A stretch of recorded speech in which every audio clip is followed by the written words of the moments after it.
अल्लाह पाक ने आप सबको जो है ना ज़मीनें दी हुई है, तो उसी ज़मीनों को बेचने की बजाय और बेचकर एनसीपी गाड़ियों में तेल डालकर घूमने फिरने की बजाय लोगों के साथ एग्रीमेंट करें। एग्रीमेंट करके अपनी ज़मीनों पे 3 साल 5 साल के लिए आप लोग उनके साथ एग्रीमेंट करें। जितना भी प्रॉफिट आता है वो 50-50 होगा, प्रॉपर्टी हमारी होगी, इन्वेस्टमेंट आपकी होगी। गैर मुकामी लोग यहाँ पे आपके बॉस बने होंगे, फिर आप लोग अपनी ज़मीनों पे जो है ना उनके ग़ुलाम बने हुए होंगे। ब्रिटिश वाले हमारे साथ इतना सिंसेर नहीं थे जैसे कि हमारे लोग सोचते थे। स्पेशली जब रेल की पटरी हम देखते हैं और यहाँ पे इंफ्रास्ट्रक्चर देखते हैं तो हमारे ख़्याल में यही आता है कि गोरे कितने अच्छे थे हमारे लिए। अस्सलाम वालेकुम नाज़रीन, आप सबको इब्राहिम फच्चू की तरफ से बहुत सारा प्यार और सलाम। भी लोग हमें देख रहे हैं उन सबको ईद मुबारक। आज क्योंकि ईद का दिन है, ईद गदीर का दिन है और आप सब की तरफ से बहुत अच्छा रिस्पांस मिला। मैंने एक वीडियो बनाई थी, स्कर्दो वाले जो है ज़मीन बेच रहे हैं, उस हवाले से मैंने वीडियो बनाई थी, तो आप सबका अच्छा रिस्पांस रहा, बहुत ही उम्दा रिस्पांस रहा और मैं आप सबका बहुत ही मशकूर हूँ, तहे दिल से मशकूर हूँ, क्योंकि आप लोगों ने हमारी वीडियो को पसंद किया। और वीडियो के 2 हिस्से थे, क्योंकि एक हिस्सा जो है बल्ती में मैंने वीडियो बनाई थी और ये वाला जो हिस्सा है मैं उर्दू में बनाने जा रहा हूँ। और मेरे तमाम गिलगित बल्तिस्तान के गयूर आवाम से गुजारिश है, इल्तिमास है कि हमारा प्यारा गिलगित बल्तिस्तान अल्लाह पाक ने बहुत खूबसूरत बनाया है और स्पेशली इमरान ख़ान इस वक्त पूरे पाकिस्तान से टूरिस्ट को लेकर आ रहे हैं। पाकिस्तान इंटरनेशनल एयरलाइन के थ्रू काफ़ी टूरिस्ट जो है आ रहे हैं, पूरे पाकिस्तान से इवन आ रहे हैं और बाहर से भी लोग जो है आ रहे हैं। और तो आप सब से यही रिक्वेस्ट करनी थी कि आप सब से यही गुजारिश है, इल्तिजा है कि आप सब जो है अपनी ज़मीनों पे अपना काम स्टार्ट करें। आप सब से यही रिक्वेस्ट करनी है कि आप सब अपनी ज़मीनों पे जो है कारोबार करें और अल्लाह पाक ने आप सबको जो है ना ज़मीनें दी हुई है, तो उसी ज़मीनों को बेचने की बजाय और बेचकर एनसीपी गाड़ियों में तेल डालकर घूमने फिरने की बजाय आप सब जो है अपने ज़मीनों पर कारोबार कर सकते हैं। होटल इंडस्ट्री में आप लोग काम सीखें, क्योंकि गिलगित बल्तिस्तान में टोटली 4 से 5 ऐसी फील्ड है जिस ज़रिए मुआश आप लोग जो है कमा सकते हैं। Number 1 industry is tourism industry, number 2 one is mining industry, क्योंकि आप सबको पता है गिलगित बल्तिस्तान एक ऐसा ख़ित्ता है पूरी दुनिया में मशहूर है माइनिंग के लिहाज से, पत्थरों के लिहाज से। अल्लाह पाक ने यहाँ पे 1001 किस्म के जो है यहाँ पे कीमती पत्थर रखे हुए, इन पहाड़ों में छुपा के रखे हुए हैं और इन्हीं को पत्थरों को एक्सप्लोर करके निकाल के बाहर की दुनिया में बेचकर आप लोग एक ख़तीर ज़र मुबादला आप लोग कमा सकते हैं। और 3rd one is dry fruit processing plant लगाएं। आपके पास जितने भी ड्राई फ्रूट प्रोसेसिंग प्लांट है और ड्राई फ्रूट है, आप यहाँ पे देखें हर साल खुबानी वेस्ट हो रहा है, नाशपाती जो है वेस्ट हो रहा है, एप्पल वगैरह वेस्ट हो रहा है और जितने भी अखरोट है और भी काफ़ी ज़्यादा चीज़ें हैं वो सारा जो है ना वेस्ट हो जाता है। इवन अंगूर जो है उसको सुखा के आप लोग प्रोसेस करके बाहर की दुनिया में आप लोग एक्सपोर्ट कर सकते हैं। खुबानी, बेहतरीन खुबानी यहाँ पे पैदा होते हैं, वो सारा ज़ाया हो जाते हैं। जस्ट वहाँ से हम गिरी निकाल लेते हैं, बाकी जो रॉ मटेरियल है उसको हम फेंक देते हैं। तो इन्हीं चीज़ों को आप लोग यूटिलाइज़ करके आप लोग अच्छी खासी आप लोग इनकम अर्न कर सकते हैं। और तीसरी बात होगी, चौथी चीज़ है आलू की काश्तकारी। आलू जो है पूरे गिलगित बल्तिस्तान से सीज़न में पाकिस्तान के दूसरे प्रोविंसेस में एक्सपोर्ट होते हैं। इवन पाकिस्तान से बाहर भी जो है एक्सपोर्ट किया जाता है अफ़गानिस्तान में। और इस तरह और भी काफ़ी चीज़ें हैं, स्पेशली ग्लूटेन फ्री जो आटा है जिसमें शुगर फ्री होता है, शुगर के पेशेंट के लिए बेहतरीन दवाई है। और सलाजीत है और भी 1001 जो है कीमती चीज़ें हैं जिसको आप लोग एक्सप्लोर करके, जिसको आप लोग यूटिलाइज़ करके, अल्लाह पाक ने जो आपको अक्ल दी हुई है उसको इस्तेमाल करके, उसको प्रोसेस करके, उसको प्रिज़र्व करके आप लोग बाहर की दुनिया में आप एक्सपोर्ट कर सकते हैं और अच्छी खासी आप लोग इनकम अर्न कर सकते हैं। तो टूरिज़म इंडस्ट्री के हवाले से मैं आपको ये बताना चाहता हूँ कि स्कर्दू जैसे इलाके में लोग अपनी ज़मीनें बेच रहे हैं और सम एक्सटेंट गिलगित में भी इवन अताबाद झील में हम सोशल मीडिया पे देखते हैं कि वहाँ पे भी लोगों ने होटल्स बनाए हैं, ज़मीनें बेच रहे हैं। हुंजा वालों होश के नाखून ले ले, स्कर्दो वालों की तरह आप लोग भी जो है अपनी ज़मीनें बेच रहे हैं गैर मुकामी लोगों को। तो गैर मुकामी लोगों को ना बेचें, क्योंकि हमारा इलाका छोटा है, क्योंकि हमारा इलाका पहाड़ों के बीच में घिरा हुआ है। चाहे गिलगित हो, चाहे अस्तोर हो, चाहे खपलू हो, चाहे खरमंग हो, चाहे शिगर हो, चाहे जो मर्ज़ी डिस्ट्रिक्ट हो। और सोशल मीडिया पे अक्सर हम देखते हैं कि पंजाब के लोग जो है गैर मुकामी लोग कमेंट करते हैं स्कर्दू में या गिलगित बल्तिस्तान में ज़मीन लेने के लिए क्या करना पड़ता है। तो कुछ लोग जो है इस बात पे इख्तलाफ भी करते हैं, जैसे कि मैं इख्तलाफ करता हूं, और कुछ लोग जो है एग्री करते हैं। वो यही कहते हैं कि हम लोग पाकिस्तान के दूसरे प्रोविंसेस में जाके ज़मीनें लेते हैं, तो वहाँ के लोगों को भी यहाँ आके ज़मीनें लेनी चाहिए। तो उन लोगों से मेरा ये सवाल है, आप लोगों के पास कितनी ज़मीनें हैं? पूरा गिलगित बल्तिस्तान को मिला लें तो पंजाब के कुछ डिस्ट्रिक्ट्स, बड़े बड़े डिस्ट्रिक्ट्स को मिला के जो है ना उतना भी नहीं होता। और पंजाब में लोगों के पास काफ़ी ज़मीनें हैं, बलूचिस्तान में काफ़ी ज़मीनें हैं, ठीक है, लाहौर में, ठीक है, KPK में लोगों के पास बहुत ज़्यादा ज़मीनें हैं। तो हमारे पास ज़मीनें जब ख़त्म हो जाएंगी तो आप लोग पहाड़ के ऊपर चढ़ के तो नहीं रह सकेंगे। एक तो यहाँ पे इतनी ठंड होती है, और जो आम जो ज़मीन पे इतनी ठंड होती है, अबव सी लेवल 2400-2500 फीट की बुलंदी पे इतनी ठंड होती है, सर्दियों में यहाँ पे रहना मुश्किल हो जाता है। तो जब ज़मीनें बेच के NCP गाड़ियाँ ले के जब यहाँ पे ज़मीनें ख़त्म हो जाएंगी तो आप लोग पहाड़ों पे रहेंगे 5-6 हज़ार फीट की बुलंदी पे, जो कि मैं समझता हूँ इम्पॉसिबल है, क्योंकि एक तो हाई एल्टीट्यूड पे है, दूसरी बात अबव सी लेवल से ज़्यादा होने की वजह से ठंड ज़्यादा होती है। चलो अगर यूरोपियन कंट्री में कहीं पे हो तो आप लोग उस पर मशीनरी लगा के इजीली आप लोग वहाँ पे रहने की जगह बना सकते हैं, लेकिन it's not possible in Gilgit Baltistan, because एक तो हमारा मुल्क गरीब है, दूसरा जो हमारे गिलगित बल्तिस्तान के गयूर आवाम हैं वो मिडिल क्लास फैमिली से बिलोंग करते हैं, मिडिल या लोअर मिडिल क्लास से। तो वो लोग अपनी 3 वक्त की रोटी बड़ी मुश्किल से खाते हैं। वो लोग ज़मीनें ख़त्म होने पे पहाड़ों पे कैसे जाके सरवाइव कर सकते हैं, या पहाड़ों को चीर कर कैसे वहाँ पे अपनी लाइफ को सरवाइव कर सकते हैं, जो कि इम्पॉसिबल है। तो आपसे यही गुजारिश मैंने करनी है, अपनी ज़मीनें लोगों को मत बेचें, लोगों के साथ एग्रीमेंट करें, एग्रीमेंट करके अपनी ज़मीनों पे 3 साल 5 साल के लिए आप लोग उनके साथ एग्रीमेंट करें। जितना भी प्रॉफिट आता है वो 50-50 होगा, प्रॉपर्टी हमारी होगी, इन्वेस्टमेंट आपकी होगी। कल पार्टनरशिप पे आप लोग कारोबार अपना कर सकते हैं। अगर आपके पास सरमाया नहीं है तो आप लोग जो डाउन एरिया से लोग आते हैं उनके साथ पार्टनरशिप करें और अपना बिज़नेस चलाएं इसी तरह। और दूसरी बात, हमारे गिलगित बल्तिस्तान के गयूर आबा व अजदाद ने इस हिस्से को डोगरा हुक्मरानों से लड़ के, जंग आज़ादी लड़ के, जंगें लड़ के, अपनी जानें कुर्बान करके ये ज़मीन हासिल की है। तो आजकल हम क्या कर रहे हैं यार, कुछ लाख कुछ करोड़ के एवज़ आप अपनी ज़मीनों को सेल आउट कर रहे हैं, जो कि हमारे आबा व अजदाद की कुर्बानी के साथ सरासर ज़्यादती और नाइंसाफ़ी है।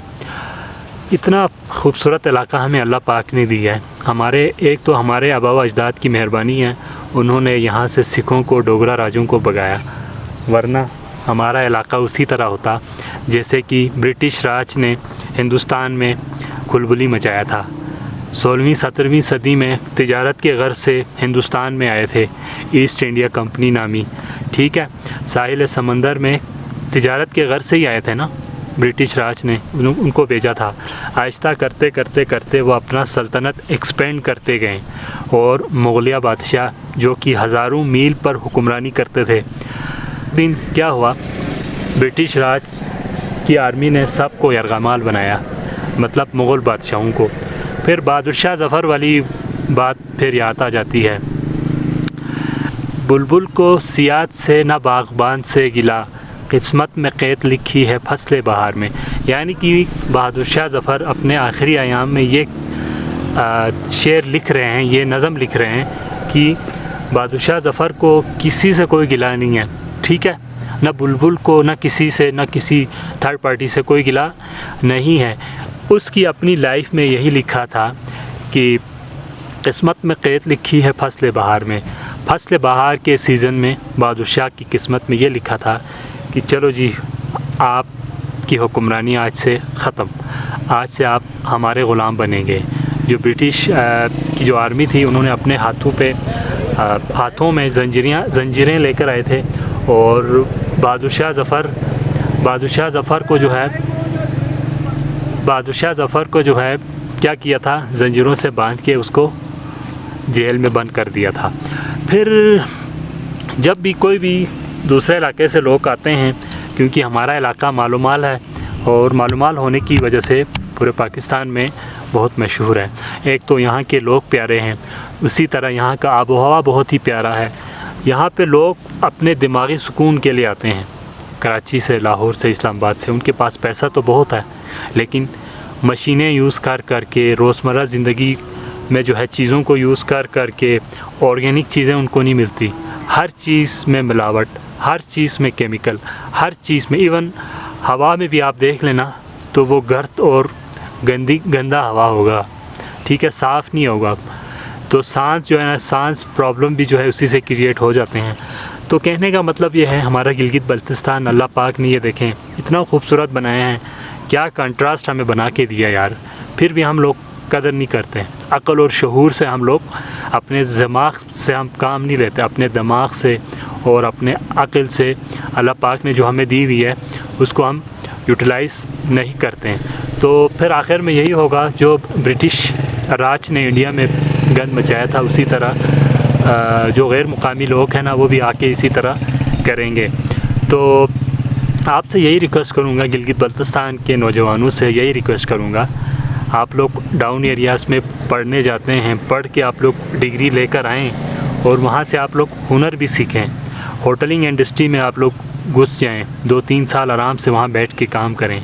आप लोग देखें कि वो लोग सर्विस किस तरह के सर्विस आप दे रहे हैं, तो सीखें सर्विसेज किस तरह के देते हैं, अपने कस्टमर को किस तरह मुतमईन करते हैं। इस तरह चीज़ें आप सीखें, इजीली आप लोग फिर अपनी ज़मीनों पे होटल्स बनाएं, होटल, गेस्ट हाउस, छोटे छोटे हट्स बनाएं और जो लकड़ियों के बने हुए होते हैं वो बना के आप लोग इजीली रेंट पे दे सकते हैं। और खुदारा आपकी ज़मीनें मत बेचें। आपकी जो ज़मीनें हैं ना, वो क्या है, सोने का अंडा है। गिलगित बल्तिस्तान की जो ज़मीनें हैं ना, वो सोने का अंडा है। और एक दिन आप लोग ज़मीनें बेच के ना, एनसीपी गाड़ियों में तेल डाल के आप लोग घूमेंगे फिरेंगे, जब पैसे ख़त्म हो जाएंगे ना तो फिर किसी काम का नहीं रहेगा। फिर अपनी ज़मीन पे ना मुकामी लोग यहाँ पे आपके बॉस बने होंगे, फिर आप लोग अपनी ज़मीनों पे जो है ना उनके ग़ुलाम बने हुए होंगे।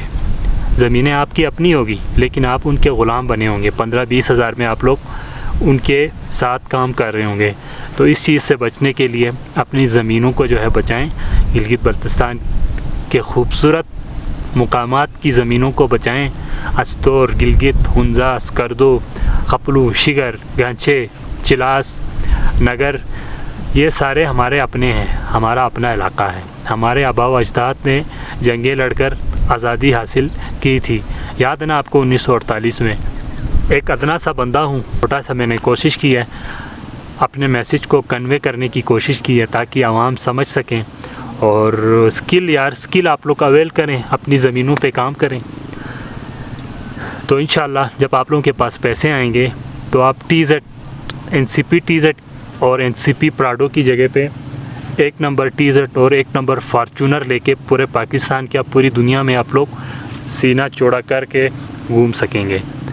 अगर मेरी बातों पे अमल ना किया तो आने वाले वक्तों में आप देखना, आज से 20 साल पहले गिलगित बल्तिस्तान कहाँ पे खड़ा था और 20 साल के बाद यानी अभी गिलगित बल्तिस्तान किस जगह पे खड़ा है, और आने वाले 20 साल के बाद आप गिलगित बल्तिस्तान को कहाँ पे आप देखेंगे, आप ख़ुद कंपेयर कर सकते हैं। अभी देखें बाज़ार में इतना रश है, इतने टूरिस्ट आए हुए हैं पूरे पाकिस्तान से।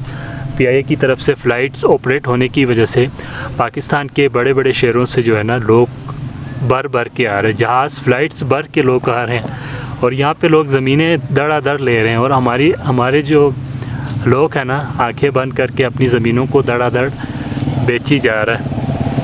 तो आने वाले वक्त से बचने के लिए खुदारा हमारी बातों को सीरियस लें। इतना तो हम बड़े फ़िलोसफर हैं नहीं, लेकिन माशरे में जिन हालात से हमारा माशरा गुज़र रहा है, तो उनसे बचने के लिए अपनी ज़मीनों को बचाएं।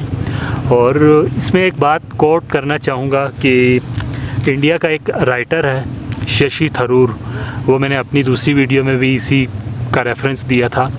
शशि थरूर एक लोकसभा का मेंबर भी है और एक राइटर भी है। उसने एक किताब लिखी है लूटिंग ऑफ इंडिया, यानी कि इंडिया को जिस तरह लूटा गया था ब्रिटिश राज ने। ब्रिटिश वाले हमारे साथ इतना सिंसेयर नहीं थे जैसे कि हमारे लोग सोचते थे। स्पेशली जब रेल की पटरी हम देखते हैं और यहाँ पे इंफ्रास्ट्रक्चर देखते हैं, तो हमारे ख़्याल में यही आता है कि गोरे कितने अच्छे थे, हमारे लिए पटरियाँ बिछा के रेल की बोगियाँ हमें देकर चले गए। उनका अपना मकसद था इसके पीछे, आपके लिए फ़ायदा पहुंचाना, या आपके लोगों के लिए एक जगह से दूसरी जगह पे कन्वेंस के लिए ट्रैक्स नहीं बिछाए थे। उन्होंने अपने मकसद के लिए, मकसद ये था कि पूरे सब कॉन्टिनेंट से रॉ मटेरियल्स यहाँ पे प्रोड्यूस होते थे। यहाँ पे आपको कॉपर, कॉटन, क्रॉप्स, जूट, तरह तरह के यहाँ पे आपको चीज़ें मिलती थी, क्योंकि सब कॉन्टिनेंट को जो है ना सोने की चिड़िया कहा जाता था। ठीक है, यहाँ पे हर चीज़ अवेलेबल थी, ईच एंड एवरीथिंग। यहाँ पे रॉ मटेरियल से लेके लेबर स्किल से लेके हर चीज़ यहाँ पे इजीली अवेलेबल था। तो उन्होंने यही सोचा कि उसने यही लिखा है शशि थरूर ने अपनी किताब में लूटिंग ऑफ इंडिया में कि ब्रिटिश राज की जो हुकूमत थी वो लोग क्या करते थे, रिवर गंगा से जो चीज़ें थी ना, यानी कि सब कॉन्टिनेंट में जो चीज़ें थी वो ड्रैग करके, यानी कि खींच के, नचोड़ के, जिस तरह जो फोम नहीं होता, फोम पानी को नचोड़ता है, उसी तरह ब्रिटिश राज जो है ना सब कॉन्टिनेंट से रॉ मटेरियल्स को नचोड़ के ड्रैग करके खींच कर लेकर जाते थे। कहाँ? रिवर थेम्स में। उसने ये लिखा हुआ है कि रिवर थेम्स में नचोड़ के खींच के लेकर जाते रहे हैं, और यहाँ से इतना सामान लूटा, इतनी चीज़ें उन्होंने लूटा, लूट के 100-200 साल के अरसे में वो बस लूटते ही रहे। तो वो अपनी चीज़ों को इंडिया से, सब कॉन्टिनेंट से, पाकिस्तान, इंडिया, बांग्लादेश, श्रीलंका से अपने बरतानिया लेकर जाने के लिए रेल की पटरियाँ उन्होंने बिछाई थी यहाँ पे, ताकि वो इजीली बंदरगाह तक एक्सेस कर सकें, और ट्रेन के ज़रिए बंदरगाह तक पहुंचाते थे सामान को। फिर वहाँ से बड़ी बड़ी कश्तियों में चीज़ों को लाद कर, रॉ मटेरियल्स को लाद कर अपने मुल्क यानी कि बरतानिया लेकर जाते रहे। तो उसने काफ़ी लिखा है, और लूटिंग ऑफ इंडिया में काफ़ी लिखा है, बहुत ही प्यारी बुक उसने लिखी है। इवन यूट्यूब पे आप उसकी वीडियोस भी देख सकते हैं। इवन यूनिवर्सिटीज़ में, बरतानिया की बड़ी बड़ी यूनिवर्सिटीज़ में वो एज ए गेस्ट जाते हैं, एज ए स्पीकर वो जाते हैं, तो वो गोरों की अच्छी खासी वो लोग वहाँ पे उनका वो बेइज्जत करके छोड़ता है, बातों बातों में उनकी बेइज्जती करता है। तो कहने का मतलब ये है कि शशि थरूर ने उसमें लिखा हुआ है लूटिंग ऑफ इंडिया में। तो इसी तरह मेरे गिलगित बल्तिस्तान के गयूर आवाम, गयूर नौजवानों, आप लोग स्किल सीखें। आप लोग डाउन एरियाज़ में रहकर होटलिंग इंडस्ट्री में, या दूसरे माइनिंग इंडस्ट्री में, या दूसरे ड्राई फ्रूट के प्रोसेसिंग को सही तरह सीखें, अच्छी तरह सीखें। सीख के स्किल्स को यहाँ पे यूटिलाइज़ करें, अपने लोगों में यूटिलाइज़ करें। यूटिलाइज़ करने से ये होगा, जब एक तबका अपने स्किल सीख के आएंगे, होटलिंग का हो, माइनिंग का हो, या ड्राई फ्रूट प्रोसेसिंग प्लांट का हो, या जो भी काम हो उसको सीख कर आएंगे, तो यहाँ पे अगले जो नस्ल है, या जो यहाँ के जो यूथ है, उनमें जब आप लोग मुंतकिल करेंगे तो वो लोग इजीली अपनी ज़मीनों पे बिज़नेस कर सकेंगे। और बिज़नेस में जो फ़ायदा है ना, वो नौकरी में नहीं है। और एक और अलमिया आप लोगों को बताता चलूँ, हमारे गिलगित बल्तिस्तान के नौजवानों का मुझे मिला के, इंक्लूडिंग माई सेल्फ, मैं भी तो गिलगित बल्तिस्तान का ही एक बाशिंदा हूँ। हम जो है नौकरी के पीछे रहते हैं। भाई इमरान खान कोई हमें नौकरी दे दे या सरकारी कोई नौकरी मिले, बेशक 4000 में लोग जो है ना जॉब के पीछे पड़े हुए हैं। 4000 वाली नौकरी मिले लेकिन बिज़नेस नहीं करना, मैंने नौकर बनना है लेकिन बिज़नेस नहीं करना, अपनी ज़मीनों पे मैंने बिज़नेस नहीं करना। तो मेरी तरह हर ज़ेशोर गिलगित बल्तिस्तान के गयूर नौजवानों का यही अलमिया है, और वो लोग यही कहते हैं कि हमें बस आप लोग जॉब के पीछे ना रहें। अगर आपके पास इन्वेस्टमेंट है, अगर आपके पास ज़मीनें हैं तो बिस्मिल्लाह पढ़ के वहाँ पे होटल्स बनाएं, हट्स बनाएं और गेस्ट हाउसेस बनाएं, रेस्ट हाउस बनाएं। तो वहाँ पे बस बिस्मिल्लाह करके टूरिज़म का काम स्टार्ट करें। इमरान खान कितने लोगों को जो है ना जॉब देंगे। पाकिस्तान की आबादी दुनिया में 5वें नंबर पे आ गए, 6ठे पे था, अब 5वें पे आ गए। इतने सारे लोगों को अगर सरकारी जॉब दे दी जाती है फिर तो कहाँ रहेंगे, फिर काम करने वाले लोग आपको नहीं मिलेंगे, फिर आपको सरकारी नौकर ही मिलेंगे। तो इसलिए मेरे गिलगित बल्तिस्तान के नौजवानों से और बुज़ुर्गों से, बहन भाइयों से जो इस्तिताअत रखते हैं, जिनके पास इन्वेस्टमेंट है, अपने पैसों को बैंकों में ना रखें। ठीक है, बैंकों में रखने से बेहतर है कि आप अपने बिज़नेस पे लगाएं और कारोबार पे लगाएं। एक मिसाल है ना, ज़रबुल मिसल है, नौकरी जो है ना एक ख़ानदान को पाल लेता है, जबकि बिज़नेस दर नस्ल चलता रहता है। ज़रा अपने आप पे रहम करें, इस इलाके पे रहम करें और अल्लाह पाक ने दी हुई नियामतों का शुक्र अदा करें, क्योंकि अल्लाह पाक ने काफ़ी नियामतें हमें दी हुई हैं। बाकी जो बातें थी वो आप तक मैंने पहुंचा दी। बाकी आप लोग ख़ुद अक्ल रखते हैं, शऊर रखते हैं और इन बातों पे ज़रा गौर करें और ज़मीनें बेचना बंद कर दें। एनसीपी गाड़ियाँ ज़मीनें बेच कर एनसीपी गाड़ियों में घूमना बंद करें, और जब आपके पास पैसे आएंगे तो आप एक नंबर गाड़ी लेके भी सीना चौड़ा करके पूरे पाकिस्तान घूम सकेंगे। फॉर्च्यूनर जैसी गाड़ियाँ लेके आप लोग मेरे गिलगित बल्तिस्तान के गयूर लोग घूम सकेंगे। बस बात इतनी थी। और इब्राहिम फाचो एक अदना सा छोटा सा यूट्यूबर है, गिलगित बल्तिस्तान के खूबसूरत शहर स्कर्दू से बिलोंग करते हैं और टूरिज़म के हवाले से हम वीडियोस बनाते हैं। तो इन बातों पे मैं काफ़ी अरसे से सोच रहा था कि यार हमारे लोग किस तरह ज़मीनें बेच रहे हैं, तो इस पे एक वीडियो बनानी चाहिए। तो ये सोच के हमने वीडियो हमने बनाई। तो आप सब जो है हमारी वीडियोस को शेयर करें, ग्रुप्स में शेयर करें, ताकि बाकी जो लोग हैं वो भी सुन सकें। मेरे गिलगित बल्तिस्तान के गयूर और गैरतमंद लोगों इस वीडियो को शेयर करें और इस पर अमल करें। और अगर आप लोगों को वीडियोस अच्छी लगती है तो लाइक वाला बटन दबाएं। अगर आप लोगों को वीडियोस अच्छी ना लगे तो डिसलाइक भी आप लोग कर सकते हैं, इसमें कोई पैसे नहीं लगेंगे। So thank you so much.